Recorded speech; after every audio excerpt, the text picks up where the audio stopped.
a 100%, mas você chega muito perto, entendeu? Eu entendo que é por aí. Falando dessa questão do constrangimento dentro dos fenômenos, você pode comentar um pouquinho a questão do constrangimento nas retrocognições, que eu acho que é uma coisa que, né, é muito comum você ter retrocognições vexatórias, daquelas do avestruz que quer botar a cabeça dentro da terra? É isso mesmo? Como é que é? É assim, na proporção das tuas experiências. Eu entendo que é exatamente por aí, Fê, porque assim, ó, geralmente quando você começa a se lembrar de experiências de vidas passadas, você vai lembrar de momentos críticos da existência. É momentos em que te marcou a sua memória de alguma maneira. Porque tem mais energia, porque aconteceu algum evento, alguma situação, alguma reflexão mais profunda, entendeu? Uma emoção. O fato é que teve algo a mais para vincar aquele conjunto de experiências dentro da sua memória. Quando você começa a lembrar, você vai lembrar desses períodos. Ninguém precisa ser muito inteligente para refletir e pensar que em vidas passadas a gente não deve ter acertado tanto, às vezes, para a gente estar no nível que a gente está hoje. E o meu argumento é um só, é aquele mesmo que o professor Valdo utilizava. Se hoje tem gente que estava com a gente até alguns séculos atrás, que já está lá na frente, que já é serenão e a gente está aqui ainda, é porque a gente errou, né, ao longo do caminho aí, a gente patinou, né, de alguma forma, entendeu? Então, o que acontece? É muito comum, na hora que você vai se lembrar, muita gente pensa que a retrocognição é para você lembrar, se você foi rei, rainha, mas não, na verdade, você às vezes vai lembrar de situações até bem constrangedoras, críticas, entendeu? Momentos em que você está matando alguém matou você, é um momento em que você errou lá e botou a pessoa no pelourinho e lascou a chibata na pessoa, entendeu? Esse tipo de coisa. E coisas que às vezes no dia de hoje você se arrepende, né? Você pensa assim, puxa, não devia ter feito isso, né? Mas foi, passou. Então vamos recompor dentro do que dá, né? Estava lembrando, né? A recalcitrância naquele trafar pode ser o fator que predispõe uma retrogradação dessa, né? A pessoa está fazendo isso agora e daí ela acessa aquele... A recalcitrância mas também não é só a recalcitrância. Às vezes a pessoa não está preparada. Porque às vezes o que acontece a pessoa tem coisas que impactam muito, entendeu? Veja, eu tive lembrança de estar transando com a minha mãe, por exemplo, numa vida do século XVIII. De estar transando com a sua esposa, que nessa vida era sua mãe. Isso. Só para explicar para... Isso, é isso aí.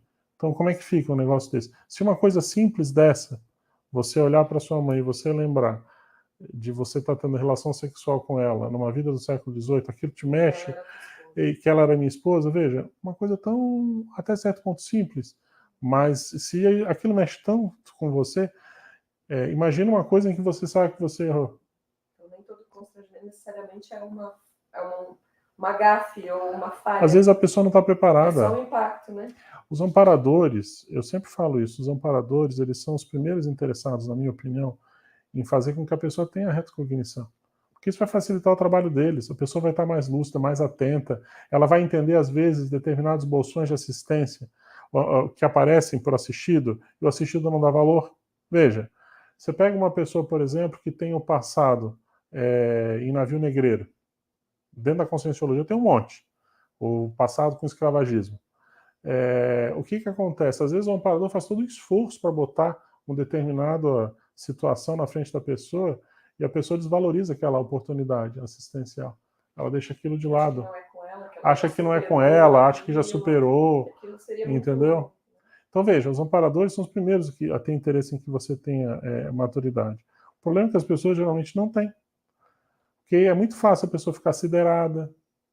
Quando eu tive acesso à personalidade que eu fui lá de Brasília, na última vida, eu tinha certeza dos amparadores. Eu tinha isso bem claro, que eu era uma espécie de cobaia do grupo evolutivo, que eu era um dos primeiros que está tendo acesso, e o pessoal queria ver como é que a gente ia se comportar, se a gente ia ter maturidade ou não.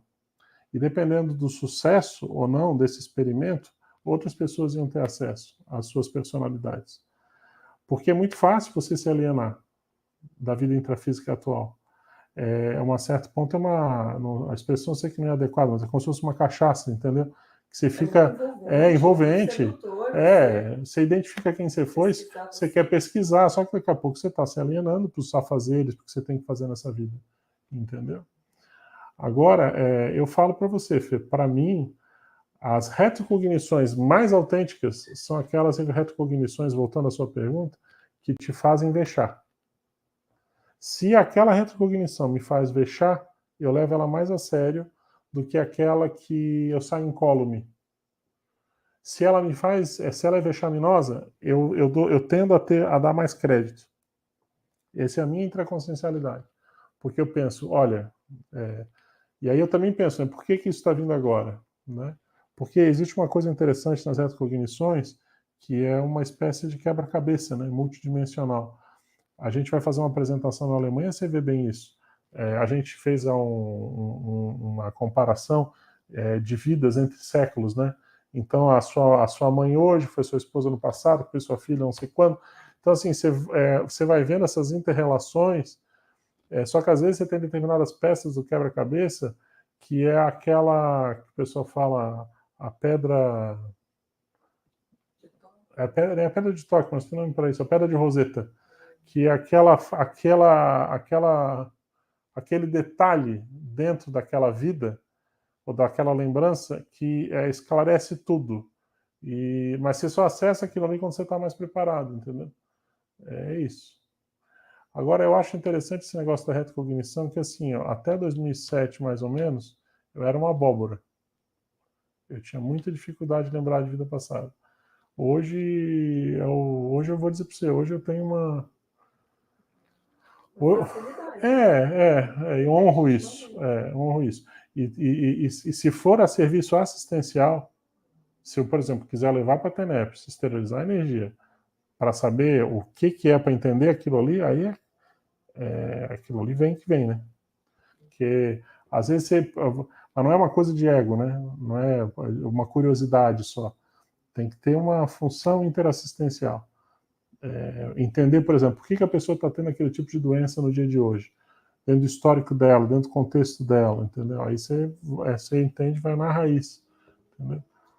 Que você tem o processo, né? As emoções mal trabalhadas, às vezes de vidas passadas, estão influindo hoje, né? Você me fez lembrar uma vez que eu fui pesquisar algo do ponto de vidas passadas, eu passei um baita constrangimento cosmoético, porque eu procurava A e eu achei Z. Eu procurava uma coisa, achei outra. E aquilo me deu um impacto intraconsciencial, calor profundo. Eu disse, ó, se você procurar, você vai achar, mas não aquilo que você está procurando. Então, veja muito bem, eu comecei a seguir mais o fluxo e a validação extrafísica, né, dos amparadores, para abrir certas pesquisas sobre...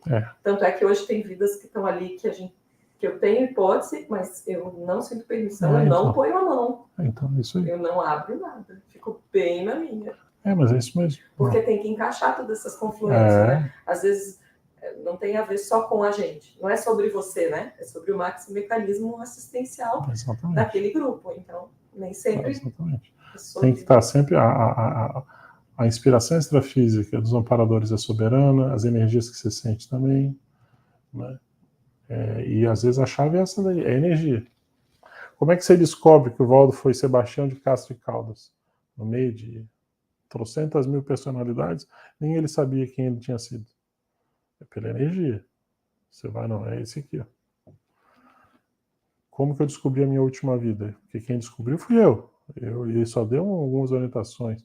Eu cheguei, fui essa pessoa. Se for para ser alguma, tem que ser essa personalidade aqui. Aí, mediante eu falar isso, então tá, já que você matou a charada, vamos abrir o jogo aqui. Entendeu? Então é isso. Tá? Mas vamos avançar aqui, gente. Esse é um tema que dá para falar muito, né, Fê? E é bem interessante.